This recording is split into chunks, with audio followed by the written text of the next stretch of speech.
Hi friends, कैसे हैं आप लोग? आई थिंक सभी बहुत बढ़िया होंगे, मैं भी बहुत बढ़िया हूँ। देखो, आज अपन जो जीएसटी के अंदर इंस्टीट्यूट ने एक और स्टैट्यूटरी अपडेट दे रखे हैं आपके, उनको हम आज डिस्कस करेंगे।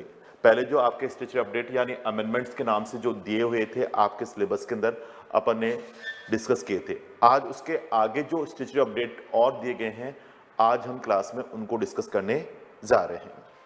तो मैं यहाँ पर आपके स्टैट्यूटरी अपडेट कहाँ मिलेंगे, तो मैंने आपको बताया था ये सारे सारे अपन जो डिस्कस करते हैं, स्टडी करते हैं, तो मैं सी इंस्टीट्यूट के पोर्टल से ही अपन स्टडी करने के लिए बात करते हैं। तो जो सी इंस्टीट्यूट की मैंने कहा वेबसाइट पे जो भी स्टैट्यूटरी अपडेट आए हैं, आज हम उनको यहाँ पर डिस्कस करेंगे। तो ये आपको कहाँ मिलेंगे, तो जैसे अपन बात करते हैं, ये आपको सारे सारे स्टैट्यूटरी अपडेट आपको जो मिलेंगे, ये आपको पोर्टल पे आप जाओगे, आप पोर्टल पे आप जाओगे तो आपको पोर्टल पे यहां स्टूडेंट्स में आना है। स्टूडेंट्स बायोस नॉलेज पोर्टल पे जाओगे। इसके बाद अपन बात करते हैं, यहां पर आपके अमेंडमेंट्स के नाम से दिए गए हैं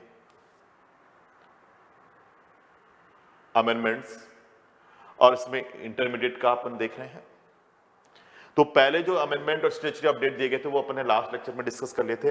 अब अपन बात करते हैं ये लास्ट में statutory update paper 4 taxation relevant for May 23 examination, उनको यहां पर डिस्कस करने जाएंगे। तो ये आपके सेक्शन भी इन डायरेक्टिक्स के मैं पहले ही करा चुका हूं, ज्यादा स्टैट्यूटरी अपडेट नहीं है इसमें। थोड़ा सा स्टैट्यूटरी अपडेट अच्छे आए, लेकिन अपन ने इनको भी काफी क्लास के अंदर डिस्कस कर रखा है। तो ये जो आपके स्टैट्यूटरी अपडेट दिए गए हैं, आज अपन को इनको डिस्कस करना है। तो स्टूडेंट, मैं क्लास के अंदर ये सारे सारे स्टैट्यूटरी अपडेट आज आपके साथ डिस्कस करने जा रहा हूं। तो ये मैंने शॉर्ट नोट भी आपके बना रखे हैं, जो कि आपके पीडीएफ के रूप में वीएसआई के चैनल पे आपके टेलीग्राम पे लिंक में अवेलेबल हो जाएंगे। तो आप जो भी आपके जो ये नोट्स हैं पीडीएफ में आपको अवेलेबल हो जाएंगे, आपके यूट्यूब पे इसका लिंक आपको अवेलेबल हो जाएगा। तो ये आपको यहाँ पर अपन बात कर रहे हैं, जो भी स्टैट्यूटरी अपडेट आपके दिए गए हैं उनको आज अपन यहाँ पर डिस्कस करने जा रहे हैं। तो amendment made by the notification, जैसे अपन बात कर रहे हैं, या सर्कुलर इशू बिटवीन द 1 मई 2022 से लेकर 31 अक्टूबर 2022 के दौरान जो जीएसटी के अंदर ये स्टैट्यूटरी लॉ के अंदर अपडेट दिए गए हैं, इनको हम यहां पर आज डिस्कस करने जा रहे हैं। जो कि आपके मैंने कहा कि एग्जाम जो है May 23 उसके लिए फाइनेंस एक्ट 2022, मैंने कहा May 23 एंड नवंबर 2023 एग्जामिनेशन के लिए जो फाइनेंस एक्ट लगने वाला है वो फाइनेंस एक्ट है आपके फाइनेंस एक्ट 2022। तो उसके साथ में ये आपके स्टैट्यूटरी अपडेट आपको करा रहा हूं, और मैंने कहा ये आपके एग्जाम के लिए काफी इंपॉर्टेंट होने वाले हैं। तो यहां पर छोटे छोटे अमेंडमेंट है, ज्यादा कुछ नहीं है। जैसे अपन बात करते हैं कि चैप्टर नंबर 1 जो जीएसटी का चैप्टर नंबर 1 है, तो वो आपके बताता है कि यहां पर जो कंपनसेशन सेस है, जो कि मैंने आपको बताया था कि कंपनसेशन सेस आपके चार्ज होता है कुछ पर्टिकुलर प्रोडक्ट पे, गवर्नमेंट आपके कंपनसेशन सेस जीएसटी के अंदर चार्ज करती है, और वो वैल्यू ऑफ सप्लाई पे चार्ज होता है। तो गवर्नमेंट ने यहां पर आपके जीएसटी के हाई रेट, जैसे मैंने कहा 14 प्लस 14 28% की रेट दे रखी है। लेकिन मैंने कहा कुछ नोटिफाइड गुड्स है, जैसे मोटर कार, जैसे आप कार परचेज करते हो, तो मैंने आपको कहा था कि कार के ऊपर आपके जीएसटी तो लगता ही लगता है, साथ ही साथ आपको सेस भी देना होता है। तो गवर्नमेंट ने कुछ नोटिफाइड गुड्स कर रखे हैं, उनके ऊपर सेस लगाने की बात आपके करते हैं। तो जब फर्स्ट टाइम, जैसे अपन ने कहा था कि जब जीएसटी इंट्रोड्यूस हुआ था, तो गवर्नमेंट ने कहा कि हम ये सेस 5 ईयर्स के लिए इंट्रोड्यूस कर रहे हैं। तो 5 ईयर यानी जीएसटी आपके इंट्रोड्यूस हुआ था 1 जुलाई को, 1 जुलाई 2000 आपके जीएसटी इंट्रोड्यूस हुआ था आपके 1 जुलाई 2017 को, 1 जुलाई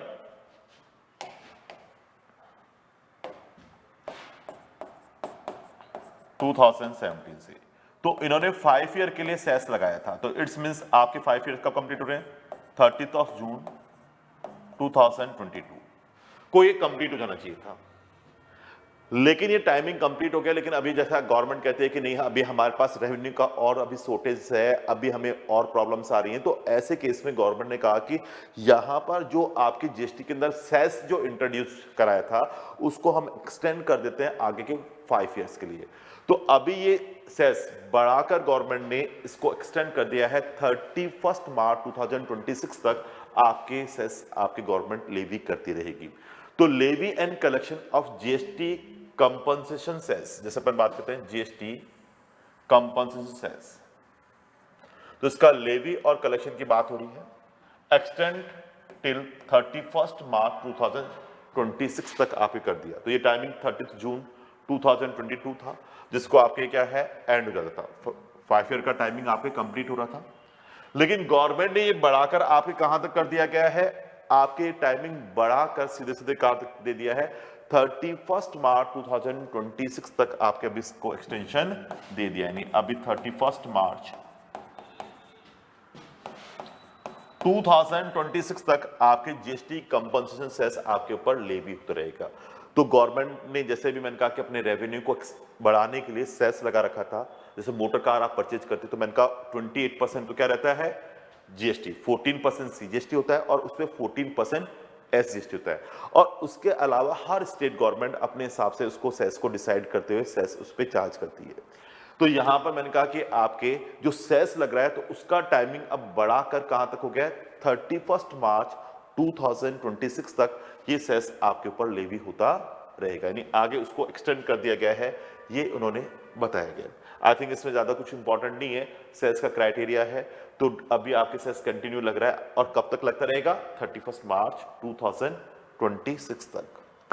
इसके बाद चैप्टर नंबर 2 जो आपके सप्लाई अंडर जीएसटी, यानी चैप्टर नंबर 2 पे अपन आते हैं, supply under GST. This are very important statutory updates, और ये सप्लाई अंडर जीएसटी के अंदर आपके जो स्टैट्यूटरी अपडेट दिए गए हैं ये आपके लिए काफी इंपॉर्टेंट है। इनके अंदर जो स्टैट्यूटरी अपडेट दिए गए तो ये आपके एग्जामिनर आपके इनमें से आपके मई 23 के लिए एग्जाम में क्वेश्चंस भी आपसे आस्क कर सकता है, पूछ सकता है। तो ये आपको ध्यान से पढ़ना है कि आपके जो ये सप्लाई अंडर जीएसटी जैसे अपन बात कर रहे हैं, इसके अंदर सप्लाई की डेफिनेशंस के अंदर काफी कुछ को इंक्लूड किया, काफी चीज के लिए क्लैरिटी दे दी गई कि जो आपके ऑफिसर्स थे, पब्लिक आपके प्रॉपर ऑफिसर थे सीबीआईसी के, तो वो आपके हर चीज पे जीएसटी लगा रहे थे कई ट्रांजेक्शन्स पे, उनको उन्होंने क्लैरिफाई करते कहा कि इन पे जीएसटी नहीं लगेगा। जीएसटी लगाने के लिए जो अब आपके क्राइटेरिया दिया उसको यहाँ सीबीआईसी ने बिल्कुल अच्छे से क्लैरिफाई किया गया है। तो मैं आज उनको यहाँ पर डिस्कस करने जा रहा हूँ। यहाँ पर पहले तो अपन बात करते हैं एम्प्लॉयर और एम्प्लॉय रिलेशनशिप। तो आपको ये पता है कि एम्प्लॉयर के द्वारा अपने एम्प्लॉय को जो भी दिया जा रहा है, जैसा भी दिया जा रहा है, पार्ट ऑफ द सैलरी होता है। तो ऐसे केस के अंदर यहाँ पर यदि एम्प्लॉयर अपने ही एम्प्लॉय को यहां पर क्या दे रहा है, सैलरी दे रहा है, तो जीएसटी के दायरे में आएगा नहीं, वो किसके अंदर है, शेड्यूल 3 के अंदर नेगेटिव लिस्ट में है। लेकिन यदि एम्प्लॉयर अपने ही एम्प्लॉय को यहां पर परक्यूजर्स प्रोवाइड करे तो perquisites also part of the salary, और वो भी किसमें कवर्ड होगा, नेगेटिव लिस्ट में कवर्ड होगा। नेगेटिव लिस्ट में डियर कवर्ड होगा तो उस पे आपको जीएसटी पे करने की कोई रिक्वायरमेंट नहीं होगी। तो यही आपके प्रोविजन यहां पर बता रहा है। तो अपन इसको बात करते हैं, देखो परक्यूजर्स प्रोवाइडेड, परक्यूजर्स प्रोवाइडेड, परक्यूजर्स की मैं बात कर रहा हूं in term of the contractual agreement to employ, और इसको यहां पर कवर कर दिया शेड्यूल 3। शेड्यूल 3 क्या है आपका, नेगेटिव लिस्ट। किसमें कवर किया, negative list. To CGST act provide the service by way employ to employer in course of relation to his employment, यानी एम्प्लॉयमेंट के रिलेशन में वो आपके परक्यूजर्स भी प्रोवाइड कर रहा है, एम्प्लॉयर अपने एम्प्लॉय को उस पे जीएसटी नहीं लगेगा। Will not be consider supply of goods और service and has GST is not leviable, तो उसके ऊपर भैया जीएसटी नहीं लगेगा, not applicable on service rendered by the employ to employer provide they are in course of in relation of employment. तो ये हमारे इस केस में बताता है। तो यदि एम्प्लॉयमेंट के रिलेशन में यदि आपका एम्प्लॉयर दे रहा है तो वो जीएसटी के दायरे में आपके कंसीडर नहीं होगा, क्योंकि वो शेड्यूल 3 के अंदर आपके शेड्यूल 3 नेगेटिव लिस्ट के अंदर पहला पॉइंट दे रखा है, तो उस पर आपके जीएसटी चार्ज नहीं हो सकता। तो इसी को अपन बात करते हैं any perquisites provided by employer to its employ in term of the contractual agreement enter between the employer and the employee in lieu of the service provided by employee to the employer in relation to his employment, it follow therefore the perquisites provided by the employer to employee in term of contractual agreement enter into between the employer and employee will not be subject to GST। तो GST के लिए liable नहीं होगा, तो वो GST के लिए liable नहीं किया जाएगा। तो अपन बात करें कि यदि आपके कॉन्ट्रेक्चुअल एग्रीमेंट के अंदर एम्प्लॉयर अपने एम्प्लॉय को यहां सैलरी तो दे ही रहा है, इसके अलावा परक्यूजिट्स ऑफर कर रहा है, जैसे रहने के लिए फ्लैट दे दिया, मोटर कार फैसिलिटी दे दी, तो इन फैसिलिटीज पे आपको जीएसटी चार्ज करने की रिक्वायरमेंट नहीं है। तो ये आपके इसमें कहता है कि वो सप्लाई कंसिडर नहीं की जाएगी। तो ये चीज हमारे इसके इसमें बता रहा है। तो मैंने आपको देखो बताया गया, तो मैं इसका एक डायग्राम बता देता हूं आपको।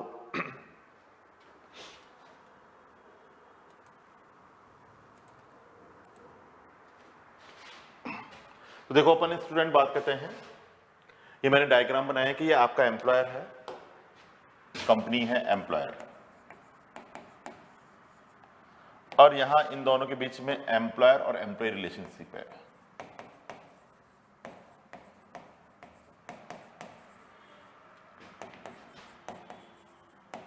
बताया था ना मैंने आपको, एम्प्लॉयर और एम्प्लॉय रिलेशनशिप है, तो इस केस में एम्प्लॉयर से सैलरी दे रहा है, मॉनेटरी बेनिफिट दे रहा है, सब आपके सैलरी में कंसिडर होगा। इसके अलावा परक्यूजिट्स ये नॉन मॉनेटरी बेनिफिट भी प्रोवाइड कर रहा है, it's also part of salary. तो ये सारा का सारा सैलरी ही कवर करना है, ये एम्प्लॉयर और एम्प्लॉय रिलेशनशिप में है। तो इन्होंने ये कहा कि ये परक्यूजिट्स भी प्रोवाइड कर रहा है, तो जीएसटी इस पे नहीं लगेगा। इसने ये कहा this are also part of schedule third, negative list, तो not liable to pay GST. तो ये आपको कोई जीएसटी का अमाउंट पे करने की लायबिलिटी इस पे नहीं आएगी, तो आपको इस पे जीएसटी का पेमेंट करने की लायबिलिटी नहीं आएगी। तो बहुत सीधा सिंपल है, यदि कोई कंपनी अपने एम्प्लॉय को आपके कोई भी कॉन्ट्रेक्चुअल एग्रीमेंट के बिहाफ पर आपको बेनिफिट प्रोवाइड कर रही है, परक्यूजिट्स प्रोवाइड कर रही है, तो वो जीएसटी के लिए लायबल नहीं है, क्योंकि वो अल्टीमेट यहां पर नेगेटिव लिस्ट का पार्ट है, वो एम्प्लॉयर और एम्प्लॉय रिलेशनशिप का पार्ट है। तो ऐसे केस में वो जीएसटी के लिए लायबल नहीं होगा, जीएसटी उसके ऊपर नहीं लगेगी, क्योंकि वो शेड्यूल 3 थर्ड का पार्ट आपके हो गया, नेगेटिव लिस्ट। तो ऐसे केस में वो जीएसटी के लिए लायबल नहीं होगा। आई थिंक आपको अच्छे से क्लियर हो गया होगा। अब आते हैं, ये इंपॉर्टेंट है, clarification regarding the GST applicability. तो मैं यहां पर बताता हूं, जीएसटी एप्लीकेबिलिटी की बात करते हैं अपन, और उसके लिए क्लैरिटी की बात कर रहे हैं यहां पर। यहां जीएसटी एप्लीकेबल होगा या नहीं होगा, तो इसके लिए मैं बात करता हूं, और ये काफी इंपॉर्टेंट है, इसमें काफी आपके एग्जांपल है, एग्जाम में आने के लिए बहुत इंपॉर्टेंट है, इसको इंपॉर्टेंट मार्क करना, इंपॉर्टेंट मार्क करना। ये आपके जीएसटी में से इसमें क्वेश्चन 100% आएगा, ये मान के चला, इसमें से एक ना एक क्वेश्चन आपके बनेगा, क्योंकि बहुत अच्छा स्टेटस अपडेट दिया गया है इंस्टीट्यूट ने, और बहुत बढ़िया तरीके से आपके एग्जाम्पल वगैरह दिए गए हैं, तो 100% इसमें से क्वेश्चन आने के चांस बन रहे हैं। तो इसको बहुत अच्छे से तैयार करके जाना। मैं आपको बहुत अच्छे से बता रहा हूं कि जीएसटी की एप्लीकेबिलिटी होने के लिए यहां पर अपन बात करें जीएसटी अप्लाई होगा, तो जीएसटी एप्लीकेबिलिटी की बात कर रहे हैं, जीएसटी एप्लीकेबिलिटी की बात कर रहे हैं,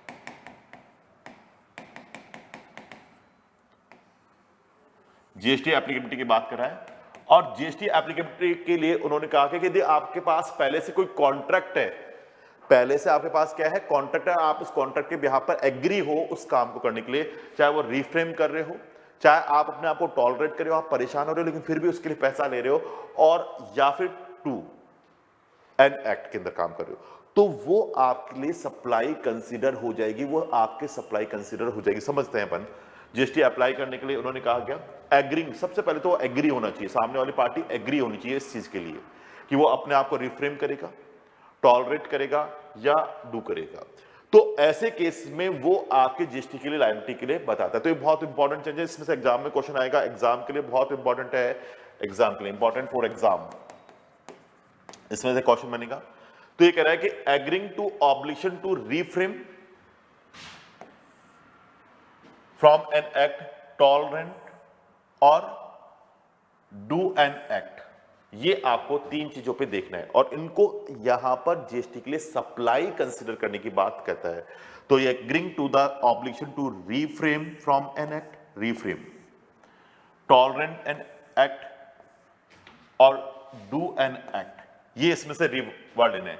यानी कॉमन आ गया agreeing, agreeing to an obligation, ये कॉमन पॉइंट है। एग्रीइंग टू द ऑब्लिगेशन, और उसको वो एग्रीइंग करने के बाद क्या कर रहा है, रीफ्रेम कर रहा है। मैं अभी एग्जांपल समझाऊंगा, अभी देखना। टॉलरेट कर रहा है अपने आप को और डू एन एक्ट आपको बता रहा है। ये तीनों सिचुएशन आपके दिखाई दे रही है। ये तीनों सिचुएशन समझ में देखना समझना। पहली चीज है एग्रीइंग, पहला पॉइंट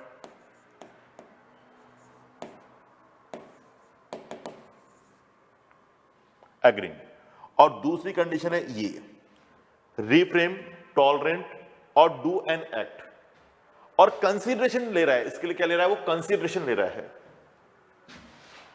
तो ये आपके अल्टीमेट ये एक्टिविटी सप्लाई कंसीडर हो जाएगी। ये एक्टिविटी क्या हो जाएगी, आपके सप्लाई कंसीडर हो जाएगी।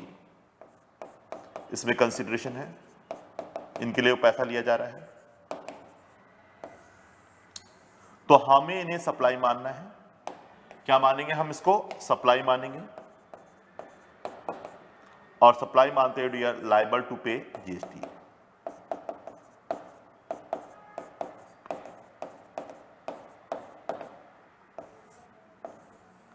एग्जाम के लिए काफी इंपॉर्टेंट है, तो मैं इसका आपको पूरा का पूरा कंसेप्ट समझा रहा हूं। देखिए क्या जीएसटी की एप्लीकेबिलिटी की अपन बात करते हैं कि ये कह रहा है agreeing to the obligation, agreeing to the obligation, जिसमें वो रिफ्रेम करने को तैयार हो गया, अपने यहां पर रिफ्रेम करने को तैयार हो गया कि आप यहां पर क्या कर रहे हो, फ्लैट बना रहे हो और आपके वो म्युनिसिपल अथॉरिटी से अप्रूव्ड है, आप 50 मंजिल का फ्लैट बना रहे हो, लेकिन पास में रेजिडेंशियल हाउसिंग सोसाइटी है, उसने कहा कि भाई ये फ्लैट बन गए तो हमारी तो सनलाइट ही नहीं आएगी।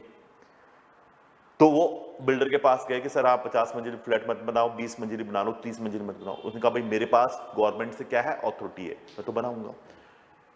तो हमने कहा भाई हम आपको इसके लिए कंसिडरेशन दे देते, आपको यहाँ 50 करोड़ का अमाउंट दे देते हैं, आप 30 मंजिल फ्लैट मत बनाना। उसने कहा 50, मेरे को 50 करोड़ का अमाउंट मिल रहा है, ठीक है सर मैं नहीं बनाऊंगा। तो रिफ्रेम कर लिया अपने आप को। टॉलरेट, कोई परेशान कर रहा है, हो रहा है अपने आप को, जैसे आपके शोरूम है, शोरूम के बाहर मान लो कोई आपके हॉकर्स अपनी क्या कर लेता है, छोटी सी दुकान लगा लेता है, आप उसको नहीं लगाने देते कि भैया मेरे कस्टमर नहीं आएंगे। नहीं, उसने कहा सर मैं कंसिडरेशन दूंगा। तो हमने कहा अच्छा कंसिडरेशन देगा, चल लगा ले, लेकिन हम परेशान हो रहे हैं, लेकिन टॉलरेट हो रहे हैं। तो ये चीज इसमें कवर हो रही है। तो इनको अब एक एक पॉइंट को देखेंगे डिटेल से कि यदि वो कंसिडरेशन के साथ कर रहा है तो वो आपकी सप्लाई मानी जाएगी और उसमें जीएसटी एप्लीकेबल हो जाएगा, जीएसटी उस पर लग जाएगा।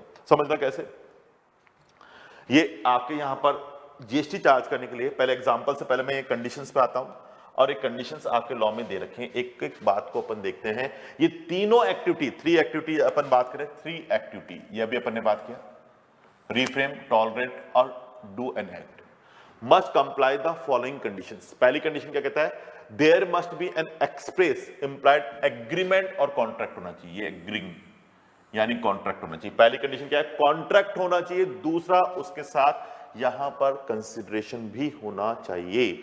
ये इस केस में आपके बताता है कि वहां पर आपके दोनों के बीच में कंसिडरेशन होना चाहिए और कॉन्ट्रैक्ट उस केस में आपके आना चाहिए। एक सेकेंड, तो ये हमारे इस केस में बताता है कि उनके बीच में क्या होना चाहिए, कॉन्ट्रैक्ट होना चाहिए। तो कॉन्ट्रैक्ट होगा तो ही इस केस में आपकी जीएसटी की लायबिलिटी उस पर कवर की जाएगी। तो उसके बीच में क्या होना चाहिए, कॉन्ट्रैक्ट होना चाहिए, और उसके साथ साथ क्या होना चाहिए, यहां पर ये एक्टिविटी अप्लाई करने के लिए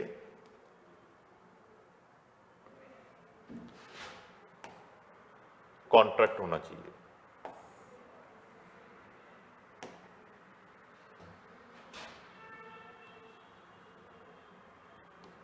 और दूसरा कंसिडरेशन होना चाहिए।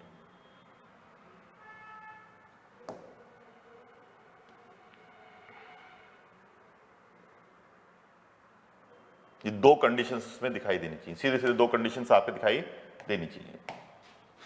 तो ही वो आपके सप्लाई कंसीडर होगा, अदरवाइज आपके सप्लाई कंसीडर नहीं होगा।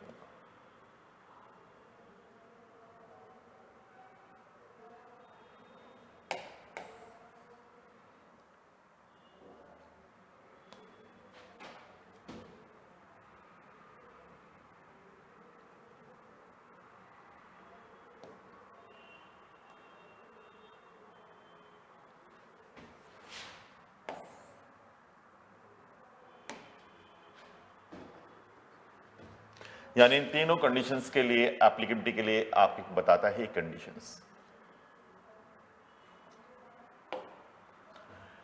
There must be an express implied an agreement and contract. Agreement होना चाहिए, एग्रीमेंट होना चाहिए या कॉन्ट्रैक्ट होना चाहिए, तो ही वो शेड्यूल सेकंड के अंदर अपन को रखनी है, तो ही शेड्यूल सेकंड में रखनी है। और दूसरा consideration must be flow in return of this contract या agreement. Consideration must be flow in return to this contract और एग्रीमेंट के लिए आपके यहां पर कंसिडरेशन भी होना चाहिए। तो डियर ये आपके एक्टिविटी जीएसटी के लिए लायबल होगी। तो दो चीजें आपके, there must be an express on implied the agreement of contract, और दूसरा था consideration must be flow in the return. किसके लिए? कॉन्ट्रैक्ट और एग्रीमेंट के लिए। तो ही वो आपके जीएसटी के लिए लायबल होगी। दोनों कंडीशन पूरी करेगा तो रिफ्रेम करना, टॉलरेट करना, डू एंड एक्ट है, ये जीएसटी के लिए लायबल हो जाएंगे, सप्लाई मानी जाएगी, जीएसटी के लिए सप्लाई बन जाएगी। कैसे? अब अपन देखो एग्जांपल समझते हैं। आपके बहुत अच्छे अच्छे एग्जांपल दे रखे हैं, अपन एग्जांपल्स पे आते हैं। पहला, agreeing to the obligation refrain का है, रिफ्रेम फ्रॉम एन एक्ट। तो जैसा भी अपने एग्जांपल की मैंने बात की थी, ये वही एग्जांपल की बात कर रहा है। मैं आपको व्हाइट उस पर ले लेता हूं जिससे कि आपको प्रिंट लेने में दिक्कत नहीं रहेगी पढ़ने के लिए, और इस पे मैं आपको नोट्स बन जाएंगे आपके। रिफ्रेमिंग फ्रॉम एक्ट, तो इसमें पहला आ रहा है example, activity that would be covered this part of the expression. यहां पर अपन बात करते हैं would include non competent agreement. पहला एग्जांपल है नॉन कॉम्पिटेंट का मतलब है, मैंने देखा मेरे ही इंस्टीट्यूट के सामने कोई दूसरा इंस्टीट्यूट खोल लेता है और मेरे से कहता है, मेरे ही इंस्टीट्यूट के सामने कोई दूसरा इंस्टीट्यूट खोल लेता है, जैसे मैंने आपकी क्लास में भी एग्जांपल दे रखा है। तो मैंने देखा कि भाई ये तो मेरे काफी बच्चों को ले जाएगा, तो मैंने उस इंस्टीट्यूट वालों को कहा भाई आप मेरे सामने इंस्टीट्यूट खोलोगे तो आप बच्चों को लेके चले जाओगे, लेकिन आपके पास ज्यादा बच्चे जाएंगे नहीं, बच्चे तो हमारे पास ही आएंगे। तो भैया ऐसे केस के अंदर मैंने आपसे कहा कि आप कितने बच्चों को पढ़ा लोगे? मैंने कहा ज्यादा 10 20 25 बच्चे, इससे ज्यादा आएंगे नहीं, पूरे साल भर की कॉस्ट है, बिल्डिंग का किराया है, वो काफी पैसा लगेगा, तो आप इस बिजनेस को मत करो। लेकिन उसने कहा मेरा जज्बा है, मैं करूंगा। मैंने जब बताया था ना क्लास में एग्जांपल, पूरा कराया हुआ एग्जांपल, उसने कहा मैं तो करूंगा। तो मैंने कहा यार करोगे तो क्या करें? तो फिर मैंने कहा कि फिर भी मेरी तो फिक्स कॉस्ट रिकवर हो रखी है, बीएपी रिकवर रखा है, लेकिन अब बीएपी के ऊपर जो भी बच्चा आ रहा है मेरे लिए क्या है? सीधा सीधा इनकम का पार्ट है। बीएपी के ऊपर क्रॉस करने के बाद जितने भी बच्चे मेरे पास आ रहे हैं वो मेरी इनकम का पार्ट है। तो मैंने देखा यदि मान लो ये 20 बच्चे भी लेके चले गया और मेरी फीस मान लो 80,000 है, तो ऐसे केस में इतना अमाउंट को तो मेरे को नुकसान हो गया। तो मैंने उसको कहा देखो ये 10 लाख रुपए लो, लेकिन इस गली में दोबारा नहीं दिखने चाहिए। उसने कहा सर 10 लाख रुपए दे रहे हो? नहीं आऊंगा मैं, दोबारा नहीं आऊंगा मैं, दूसरी गली में जाके अपना इंस्टीट्यूट खोल लूंगा, आपकी गली में नहीं यार, आप मेरे को 10 लाख रुपए दो। दिस इज रिफ्रेमिंग, रिफ्रेम कर लिया मैंने। तो हमारे देश में कॉन्ट्रैक्ट हुआ और इसकी वजह से रिफ्रेम हुआ पूरा का पूरा मैटर। तो ऐसे केस में यहां पर भी मैंने कहा एग्रीमेंट है और दूसरा कंसिडरेशन है, और ये आपके पहले से डिसाइडेड हो गया, तो कि ये इंस्टीट्यूट यहां पर इस गली में नहीं खुलेगा, तो भैया ये आपके नॉन कॉम्पिटेंट एग्रीमेंट जीएसटी के लिए लायबल हो जाएगा। तो ये आपके सप्लाई मानी जाएगी, और सप्लाई मानते हुए इस ट्रांजेक्शन को मेरे को जीएसटी में इन्वॉल्व करना है, यानी जीएसटी इस पे लगेगा। ये छोटे छोटे एग्जाम्पल है ना बेटा, एग्जाम के लिए बहुत इंपॉर्टेंट है। ये एग्जाम में आएंगे कि बताओ ये ट्रांजेक्शन सप्लाई है या नहीं है। एग्जाम में ट्रू एंड फॉल्स में भी आ सकते हैं, एमसीक्यू में भी आ सकते हैं, इवन आपके इनके 4 मार्क्स के जीएसटी के अंदर क्वेश्चन 4 to 5 मार्क्स से क्वेश्चन आ सकते हैं। तो ये मैंने कहा सप्लाई में बहुत अच्छा चेंजेज आया है, तो ध्यान रखना है। तो ये नॉन कॉम्पिटेंस फीस आपके लिए जा रही है। तो ये अमाउंट मैंने बताया था बिजनेस एंड प्रोफेशन में सेक्शन 28 के अंदर टैक्सेबल होगा, और जीएसटी के अंदर भी सप्लाई कंसीडर की जाएगी। जीएसटी में आपके इसको सप्लाई कंसीडर करनी है और उस पर जीएसटी चार्ज किया जाएगा। आई थिंक आपको अच्छा समझ में आ गया। तो इसने कहा गया कि non competent agreement where one party, एक पार्टी है, agree not to competent with other party in a product, यानी वो प्रोडक्ट बना रही है, सर्विस दे रही है, ज्योग्राफिकल एरिया के अंदर वर्किंग कर रही है, तो वो उससे बाहर जा रही है और उसके लिए वो कंसिडरेशन ले रही है अगेंस्ट ए कंसिडरेशन। मैंने चीज दूसरी क्या होनी चाहिए, कंसिडरेशन होनी चाहिए अगेंस्ट ए कंसिडरेशन। तो एग्रीमेंट हुआ, एग्री हुई वो, और एग्री होके उसने कंसिडरेशन लिया और कंसिडरेशन लेकर वो उस कंपटीशन से बाहर जा रही है, तो भैया ये ट्रांजेक्शन आपके जीएसटी में कवर हो जाएगा, इसे हम सप्लाई मानेंगे, और सप्लाई मानते हुए सप्लाई है लायबल टू पे जीएसटी, और ये हमारे जीएसटी का पेमेंट करने के लिए लायबल हो गए। तो ये ट्रांजेक्शन हमारे जीएसटी के लिए पेमेंट करने के लिए लायबल हो गए। बताओ स्टूडेंट, ये समझ में आ गया ना? तो बहुत अच्छे से है कि आपने नॉन कॉम्पिटेंस फीस पे करी है सामने वाले को और उसे पैसा मिल रहा है, मैंने कहा 10 लाख रुपए ले रहा है, तो ये एग्री हुआ ट्रांजेक्शन करने के लिए, और वो अपने ट्रांजेक्शन को रिफ्रेम करा के इस गली में न जाके दूसरी गली में कर लेगा, तो रिफ्रेम किया उसने। तो ऐसे केस के अंदर यहां पर वो 10 लाख का अमाउंट ले रहा है, वो वैल्यू और सप्लाई मानते हुए जीएसटी के लिए लायबल हो जाएगी, जीएसटी के लिए लायबल हो जाएगी। आई थिंक आपको अच्छे से समझ में आ गया होगा।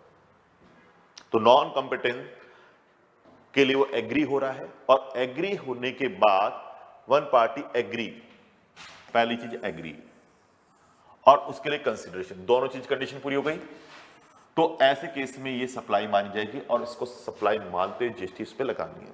अब दूसरा अनदर एग्जांपल लेते हैं। मैंने अभी आपको बताया था activity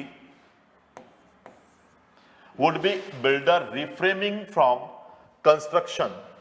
constructing more than a certain number of floor even thought the permitted to do so any municipal authority, जितना म्युनिसिपल अथॉरिटी ने आपको परमिटेड किया है उतने फ्लोर आप बनाओगे। तो मैंने कहा 50 मंजिल बनाने की बात हो गई। Against a compensation paid, compensation कौन पे कर रहा है, paid by the neighbouring housing project which want to project in its sunlight, कि भाई उनके सनलाइट नहीं आएगी तो उनका हमें बहुत दिक्कत होगी। दूसरा एग्जांपल ये था कि भाई आपके यहां पर कोई मान लीजिएगा ये जो सन है और ये हाउसिंग सोसाइटी है,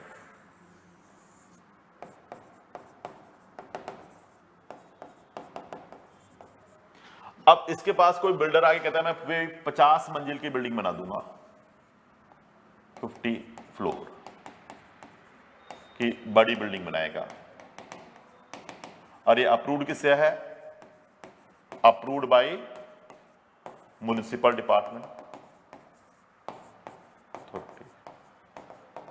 लेकिन अब ये हाउसिंग सोसाइटी ने देखा हमारे तो सनलाइट ही नहीं आएगी, जो सनलाइट है वो तो आना ही बंद हो जाएगी।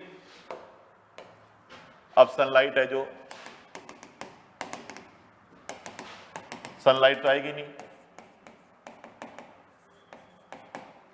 तो उन्होंने ऐसे कहा भाई आप ना 20 मंजिला हमारा फ्लोर है, 20 फ्लोर का है ये, तो आप ऐसे करो 20 फ्लोर बना लो, बाकी का मत बनाओ। उनका है भाई मेरे पास म्युनिसिपल अथॉरिटी से परमिशन है, मैं क्यों नहीं बनाऊं। हमने कहा सर हमारी सनलाइट नहीं आएगी इसलिए मत बनाओ। उसने कहा वो तो नहीं हो सकता, हम तो बनाएंगे। अब सनलाइट नहीं आएगी तो क्या है, मेरे पास म्युनिसिपलिटी से वो अथॉरिटी है। तो उसने कहा कि भाई मैं आपको कितने रुपए दूंगा, 50 करोड़ रुपए देता हूं, आप केवल 20 हमारे बराबर ही बना दो, 30 मंजिल मत बनाओ। उसने कहा सर 50 करोड़ दे रहे हो, तो इन्होंने सबने कहा हम कलेक्ट करके सर आपको 50 दे देंगे, वो 50 करोड़ दे देंगे, आप मत बनाना सर। उसने कहा ठीक है 50 करोड़ मिल रहे हैं तो मेरे को कोई दिक्कत नहीं, मैं नहीं बनाऊंगा, मेरा प्रॉफिट आ गया। तो ऐसे केस के अंदर उसने अपने आप को रिफ्रेम कर लिया, एग्री हुआ, रिफ्रेम किया, और किसके लिए कहा, 50 करोड़ कंसिडरेशन के साथ किया। तो ये फ्रेम करने पर उसे 50 करोड़ रुपए मिल रहे हैं, तो ये भी जीएसटी के लिए लायबल होगा। तो ये सीबीआई ने बिल्कुल क्लियर किया, रिफ्रेम हुआ है मैटर तो लायबल टू पे जीएसटी, तो जीएसटी के लिए लायबल हो जाएगा। एग्रीमेंट हुआ दोनों के बीच में, उसने अपने आप को इससे रिफ्रेम किया एग्रीमेंट के साथ, और कंसिडरेशन उसमें आपके आ रहा है, तो ये आपके ट्रांजेक्शन जीएसटी के लिए लायबल हो जाएगा। तो आई थिंक सेकंड एग्जांपल भी क्लियर हो गया।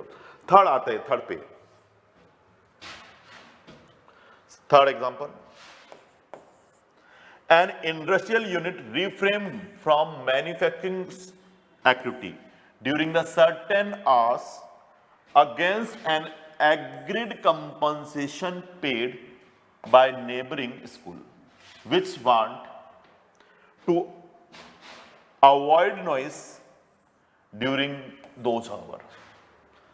जो फैक्ट्री है, इंडस्ट्री है, अब इंडस्ट्री क्या करती है, यहां पर नॉइस करती है, काफी नॉइस पॉल्यूशन वगैरह करती है। अब पास में स्कूल है तो उन्होंने कहा सर हमारे स्कूल के बच्चों को पढ़ने में दिक्कत आती है। आपने देखा क्लास के अंदर अपन बैठे रहते थे, कभी कोई एसी ठीक करने वाला ड्रिल मशीन लेके आता था, घर घर की मशीन करता था, तो अपनी क्लास को डिस्टर्बेंस होता था। तो अपन कहते थे या तो क्लास बाद में कर लो या फिर ये एसी वाला क्लास काम बाद में कर ले, दोनों में से एक ही काम हो सकता है। तो वो जो एसी वाला कहता था सर आप पढ़ा लो, मैं आपके पढ़ाने के बाद काम कर लूंगा, लेकिन वो तो बेचारा फ्री में कर लेता था। लेकिन मान लो वो एग्री होता है कि मैं बाद में कर लूंगा, और उसके लिए वो क्या कर रहा है, कंपनसेशन ले रहा है या कंसिडरेशन ले रहा है कि ये काम मैं बाद में कर दूंगा, तो ऐसे केस में वो अमाउंट भी क्या हो जाएगा, अपने आप को रिफ्रेमिंग कर रहा है, तो वो भी जीएसटी के लिए लायबल हो जाएगा, जीएसटी के लिए लायबल हो जाएगा। तो सप्लाई मानी जाएगी लायबल टू पे जीएसटी। तो वहां नेबरिंग जो आपके स्कूल है वहां बच्चों को डिस्टर्बेंस था, तो उन्होंने कहा सर हम आपको पैसे दे देते हैं, लेकिन हमारे जब स्कूलिंग टाइम है ना, जब आप ये है ना इंडस्ट्री में मैन्युफैक्चरिंग का काम मत करो, मैन्युफैक्चरिंग एक्टिविटी मत करो, हम इसके लिए आप क्या दे देंगे, एक एग्रीड कंसिडरेशन दे देंगे।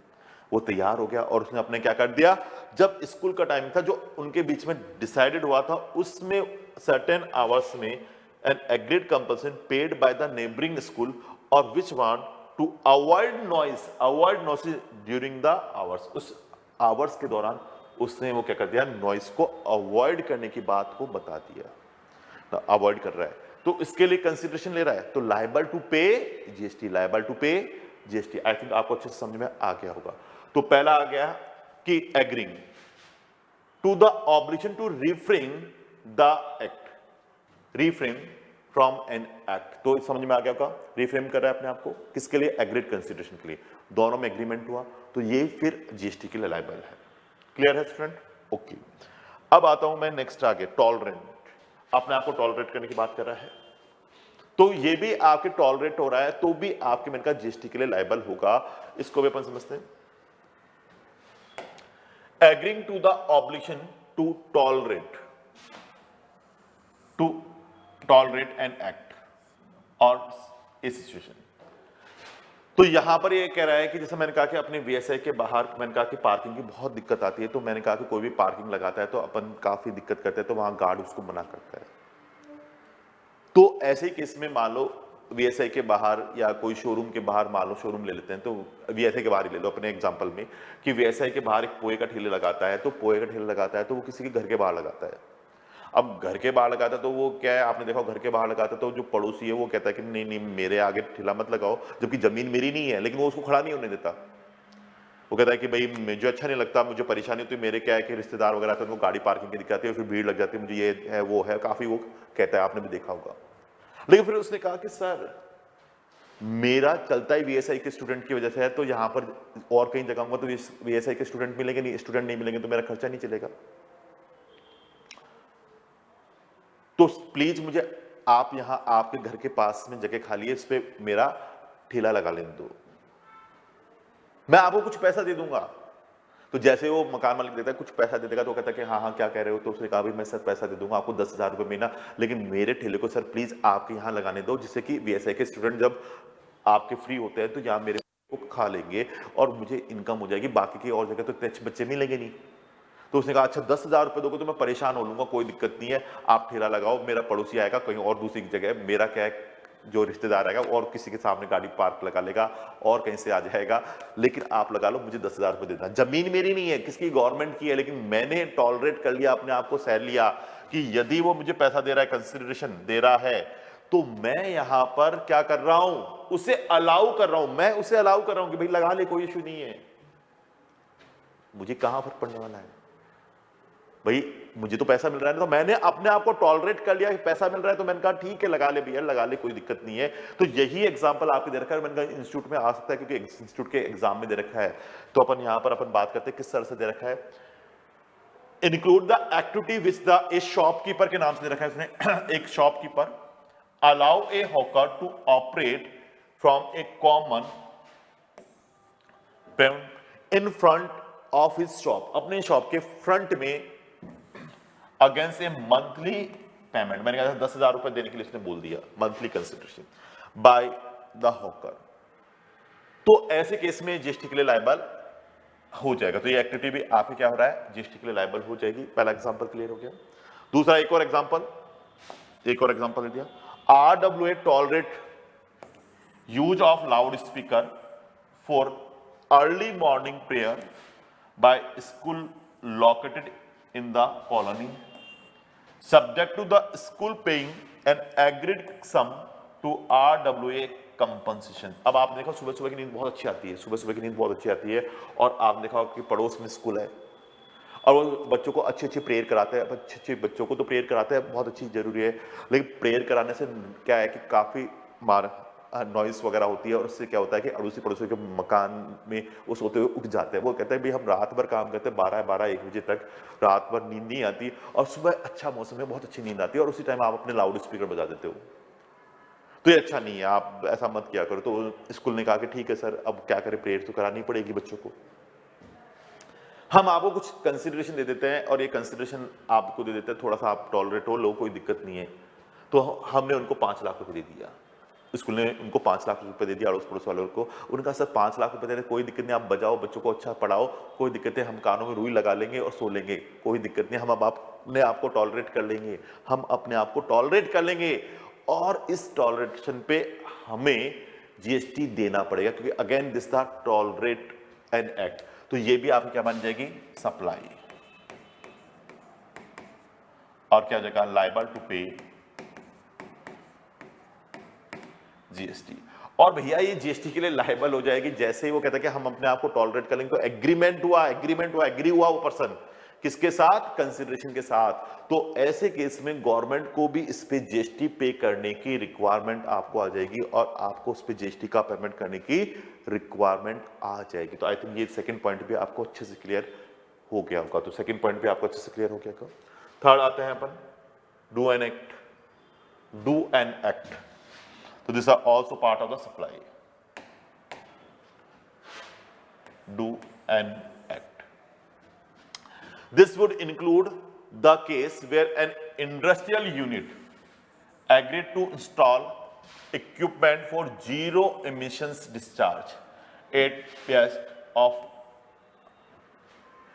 RWA of the neighboring residential complex against a consideration paid by such RWA, even though the emissions discharge from the industrial unit was within the permissible limit and there was no legal obligation upon the individual unit to do so। अब यहां पर क्या है, जो एक industry थी वो आपके जो परमिशेबल लिमिट है उसके अंदर प्रदूषण कर रही थी, इमिशन यानी इमिशन का मतलब प्रदूषण कर रही थी। अब वो परमिशेबल लिमिट जो एक्ट के अंदर परमिटेबल लिमिट है उसके अंदर वो आपके क्या कर रही है, परमिशेबल लिमिट में कर रही थी, लेकिन वहां के लोगों ने कहा यार ऐसे पॉल्यूशन करोगे तो हमारा तो स्वास्थ्य खराब हो जाएगा, हम जो 100 साल जिएंगे तो 60 साल पे ही मर जाएंगे, और जो 60 साल जीने वाले वो 40 साल पे मर जाएंगे, तो यार ऐसे क्या फायदा। तो वो इंडस्ट्री के पास गया तो उसने कहा कि सर इंडस्ट्री हमारी जो पॉल्यूशन कर रही है ना, जो परमिटेबल लिमिट है ना उसी में कर रही है। उनका परमिटेबल लिमिट में तो कर रही है, लेकिन सर हमारी तो स्वास्थ्य खराब हो जाएगा, तो आप कुछ करो ना, हम आपको पैसा देते थे, क्या तो आप बाहर ले जाओ, ये जो पॉल्यूशन वाला चीज है यहाँ मत करो। तो RWA ने कहा कि हम इकट्ठा करके पैसा दे देते हैं और आप यहाँ पर मत करो आपका ये पॉल्यूशन का काम, हम जल्दी मर जाएंगे तो इसलिए हम पैसा दे रहे हैं आपको। तो वो एग्री हो गया कि ठीक है सर, मैं आपके यहाँ कम प्रदूषण करूंगा, इमिशन कम करूंगा, जो परमिटेबल लिमिट है उससे भी कम करूंगा या दूसरी जगह ले जाता हूं, और वो इसके लिए एग्री हो गया एग्रीइंग कंसिडरेशन के साथ। तो ये भी डियर आपके यहां पर जीएसटी के लिए लायबल हो जाएगा, ये भी आपको क्या हो जाएगा, जीएसटी के लिए लायबल आपके हो जाएगा। तो यदि वो इस तरह से करता है तो यहां पर ये जीएसटी के लिए लायबल हो जाएगा। तो मैंने कहा दूसरी चीज, दोनों इन तीनों पॉइंटों में, पहला है रिफ्रेम करना, टॉलरेट करना, और डू एन एक्ट यदि आपको दिखाई दे रहा है तो लायबल टू पे जीएसटी, तो ये भी आपकी सप्लाई बन जाएगी। और भैया लायबल टू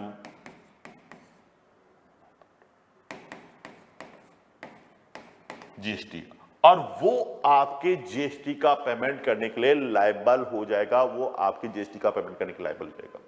तो agreeing to an obligation to do an act, ये हमारे इस केस में आपके बता रहा है, और वो जीएसटी का पेमेंट करने के लिए आपको क्या हो जाएगा, लायबल हो जाएगा, और वो जीएसटी का पेमेंट करने के लिए आपके लायबल हो जाएगा। आई थिंक ये भी एग्जांपल आपको अच्छे समझ में आ गया, क्योंकि मैंने कहा बहुत छोटे छोटे अमेंडमेंट आए हैं, स्टेचर अपडेट आए हैं, बहुत इंटरेस्टिंग है ये, और सारे इंटरेस्टिंग है, तो एग्जाम में आने के पूरे चांसेस हैं। तो ये मैंने आपको बताया था कि दोनों कंडीशंस, ये तीनों पॉइंटों के लिए आपको देखना है एग्रीमेंट होना चाहिए या कॉन्ट्रैक्ट होना चाहिए, और उसके लिए क्या होना चाहिए, कंसिडरेशन होना चाहिए। तो लायबल टू पे जीएसटी। अब इसके बाद आते हैं, क्या लिक्विडेड डैमेज है तो उस केस में क्या वो जीएसटी के लिए लायबल होगा। अब हम बात करते हैं लिक्विडेड डैमेज की, बात हो रही है लिक्विडेड डैमेज। तो भैया लिक्विडेड डैमेज है तो वो जीएसटी के लिए लायबल होगा, वो कहता है बिल्कुल नहीं होगा। लिक्विडेड डैमेज है तो वहां क्या वो कहता है कि कॉन्ट्रैक्ट पहले से था क्या, एग्रीमेंट था क्या पहले से, और कंसिडरेशन तो बाद में आ रहा है, कॉन्ट्रैक्ट तो पहले से था ही नहीं ना। तो ऐसे केस के अंदर मैंने कहा दोनों कंडीशन होती है तो ही जीएसटी लगता है। लिक्विड डैमेज पे आपकी जीएसटी के लिए लायबिलिटी नहीं आएगी, क्योंकि वहां कोई इस तरह से एग्रीमेंट ही नहीं था कि मैंने मान लो मारुति कार के साथ समझना, लिक्विड डैमेज में पहली चीज है एग्रीमेंट या कॉन्ट्रैक्ट है, दूसरा कंसिडरेशन,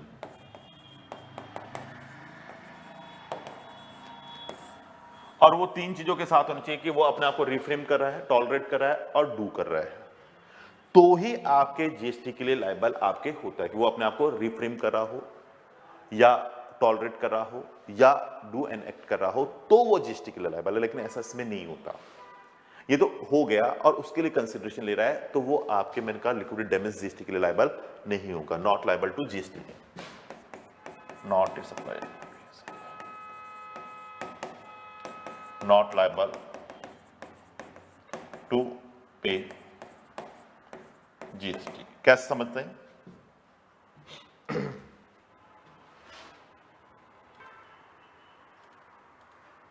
तो स्टूडेंट देखिए कह रहा है कि आपके agreement, contract, reframe, tolerate, do and act यदि है और उसके लिए कंसिडरेशन है तो वो हमारे सप्लाई बनता है। लेकिन यहां पहले से कोई लिक्विड डैमेज में पहले से कोई ऐसा एग्रीमेंट नहीं होता कि भाई ऐसा होगा तो आप क्या है कि मुझे पैसा दोगे। जैसे मान लो मैंने आपको बताया था, ये भी आपको कराया कि मारुति कार है, मारुति है,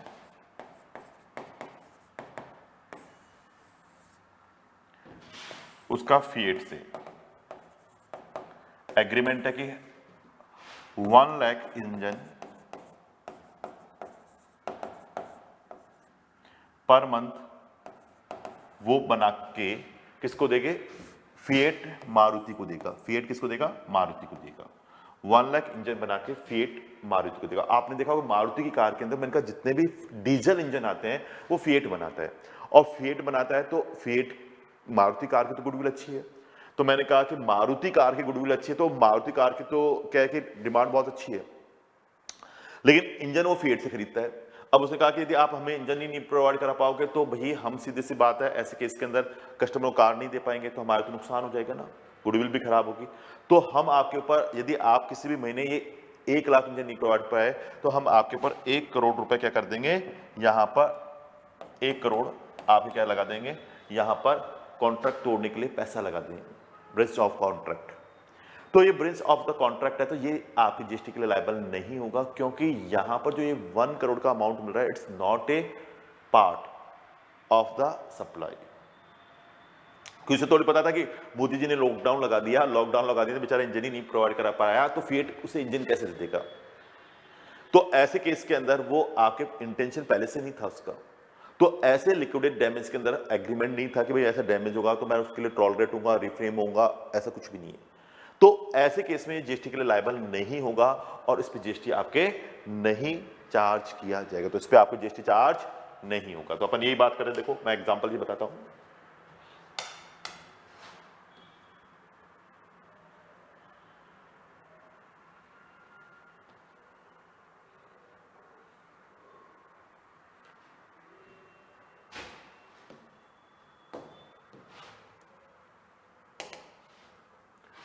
A contract is entered into for execution, not for its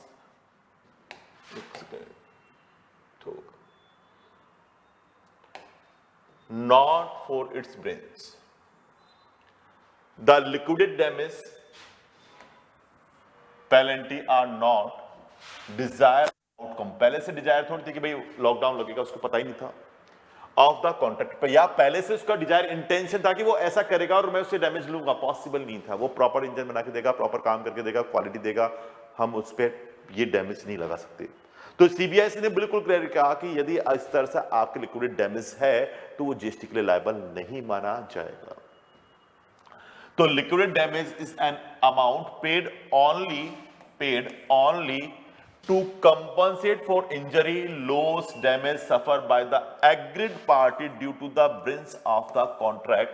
There is no agreement, इसका कोई agreement नहीं था, no agreement express or right by the aggrieved party receive the liquidated damage to refrain नहीं था from tolerate or enact do anything for the party paying the liquidated damage. In such case, the liquidated damage are merely a flow of the money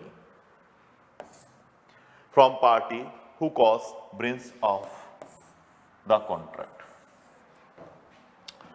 who suffer the loss and damage due to the such breach. Such payment do not constitute consider for a supply. तो supply नहीं मान जाएगी और not liable to GST, और वो GST के लिए liable नहीं होगी। तो मैंने कहा लिक्विड डैमेज आपकी जीएसटी के लिए लायबल नहीं होंगे, तो लिक्विड डैमेजेस के लिए यहां पर आपकी जीएसटी चार्ज नहीं होगा और वो जीएसटी के लिए लायबल नहीं होगा। तो ये हमारे इस केस में बताता है कि वो अमाउंट इस केस में जीएसटी के लिए लायबल नहीं होगा। Clear student? फिर इसके एग्जांपल अपन बात करते हैं, एक एग्जांपल्स पे अपन आते हैं, वाइट कर देता हूं जिससे कि आपके रहेगा। Example for such case are damage resulting from damage of property, negligence, piracy, unauthorized use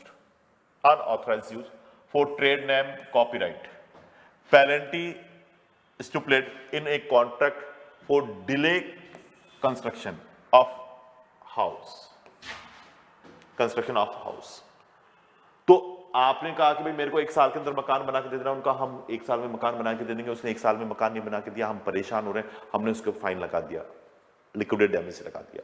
तो उस लिक्विड डैमेज में वहां पर पहले से उसका इंटेंशन थोड़ी था, तो वो आपके यहां पर जीएसटी के लिए नहीं माना जाएगा और सप्लाई नहीं है।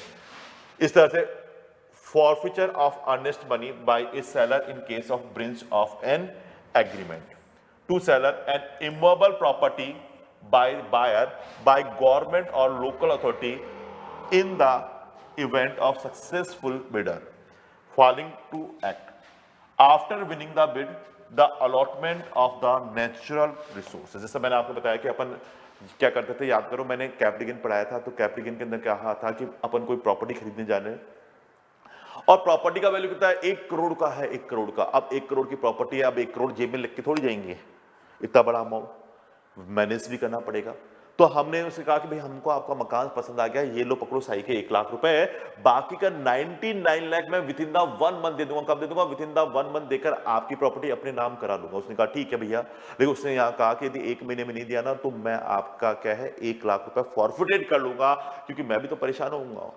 तो ऐसे केस के अंदर जो वो आपके 1 लाख का अमाउंट फॉरफिटेड कर रहा है तो वो लिक्विडेट डैमेज का पार्ट है। तो ये उसका इंटेंशन था कि प्रॉपर्टी अपने नाम कराना, लेकिन वो नहीं कॉन्ट्रैक्ट पूरा कर पाया और उसने वो 1 लाख को फॉरफिटेड कर लिया, तो जीएसटी के लिए लायबल नहीं माना जाएगा और वो उस पर जीएसटी चार्ज नहीं की जाएगी। तो ये डियर इस केस में आपके बताता है। तो ये सारे एग्जांपल इंस्टीट्यूट की साइट पे दे रखे हैं, मैंने एक एग्जांपल आपको डिटेल से अच्छे से करा दिया है। तो ये not constitute as a supply, तो ये सप्लाई नहीं है, नॉट ए सप्लाई।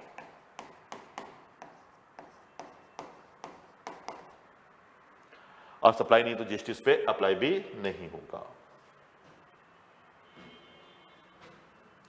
इसके अलावा अपन कुछ और पॉइंट देखते हैं।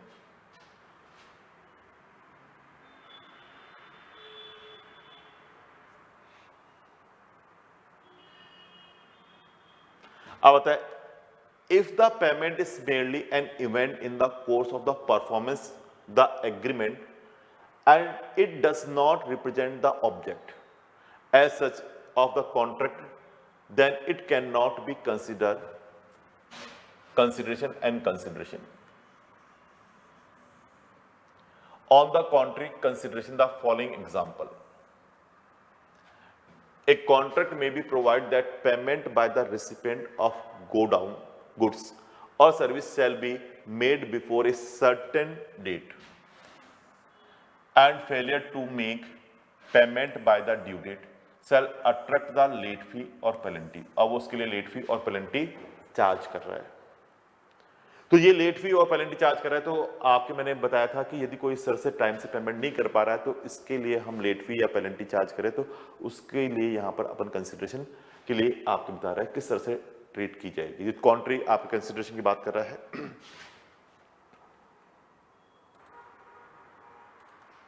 तो ये कुछ एग्जांपल दे रखे हैं। दूसरा आ रहा है, जैसे अपन बात करते हैं, एक contract for transport of passenger में stipulate that the ticket amount shall be partly or wholly forfeited if the passenger does not show up. A contract for package tour may stipulate forfeiture of security deposit in the event of cancellation of tour by the customer. जिसका ये होता है ना कि आप tour cancel करोगे तो आपका जो हमने सिक्योरिटी डिपॉजिट ली वो फॉरफिटेड कर ली जाएगी, फॉरफिटेड कर रहा है। फिर एक contract for lease of immovable property या मूवेबल प्रॉपर्टी के रिगार्डिंग है, और वो लीज पीरियड पहले ही तोड़ रहा है तो उसके लिए उसे कुछ अमाउंट देना पड़ रहा है। तो स्टिपुलेट प्रॉपर्टी में stipulate that lease shall not be terminate the lease before a certain period, and if he does so he will have to pay a certain amount as early termination of fee और penalty. तो पहले lease तोड़ने के लिए कुछ certain amount दे रहा है। Some bank similarly charge prepayment penalty, prepayment charge लेते हैं। प्रीपेमेंट अपन लोन वगैरह आप पहले पेमेंट कर देते हैं ना, कि ये लोन है सर हम तो पहले पेमेंट कर देते हैं। Prepayment penalty if the borrower wish to repay the loan before the maturity of the loan period. loans की मैच्योरिटी डेट से पहले ही आप उसका पेमेंट कर रहे हो, तो उन केसेस को यहां पर रखने के लिए बता रहा है। तो इसके लिए कहता है, देखो अपन सीधी सी बात है, तो यदि इनके ऊपर जीएसटी वैसे ही लगेगा, यदि वो टैक्सेबल सप्लाई है तो जैसे अपन जो प्रिंसिपल सप्लाई जैसे टैक्सेबल है वैसे ही इन पर टैक्स लग जाएगा। यदि प्रिंसिपल सप्लाई एग्जम्प्ट है तो ये भी एग्जम्प्ट होंगे। तो आपके यहां पर इन्होंने कहा therefore such payment even though they may be refer as a fine and penalty. कैसे रेफर कर दिया? Fine and penalty are actually payment that amounts to consideration for the supply and are subject to GST in case where supply is taxable. Supply is taxable. जैसे supply taxable है वैसे GST उस पे charge करने के लिए बता रहा है। और इन पे कैसे लगेगा? तो उनका since this supply are ancillary to the principal supply, principal supply के बेस पे है। यदि प्रिंसिपल सप्लाई जिस रेट से टैक्सेबल है तो ये भी उसी रेट से टैक्सेबल है, और प्रिंसिपल सप्लाई एग्जाम्प्ट है तो ये भी एग्जाम्प्ट है। तो principal supply for which the contract is signed they shall be eligible to assess as a principal supply. Naturally, the payment will not be taxable if the principal supply is exempt. यानी यदि principal supply taxable है तो ये भी उसी तरह से taxable है, और प्रिंसिपल सप्लाई एग्जम्प्ट है तो ये भी एग्जम्प्ट है। ये चीज इस केस में आपके बताता है। तो प्रिंसिपल सप्लाई के बिहाफ पर इनकी चार्जेबिलिटी आपके बताता है। यानी प्रिंसिपल सप्लाई टैक्सेबल है तो ये भी टैक्सेबल है, प्रिंसिपल सप्लाई एग्जम्प्ट है तो डियर ये भी आपके एग्जम्प्ट होने के लिए बता देता है। तो फिर ये भी आपके एग्जम्प्ट होने के लिए बताता है। तो आई थिंक आपको अच्छे समझ में आ गया होगा। तो ये है, तो अपने इसमें मैंने कहा कि काफी अच्छे स्टैच्यू अपडेट आए हैं जिनको अपन यहाँ पर डिस्कस कर रहे हैं। अभी हम थोड़ा ब्रेक ले लेते हैं, ब्रेक के बाद नेक्स्ट लेक्चर में अपन और आगे इसको कंसिडर करते हैं। Thank you very much student.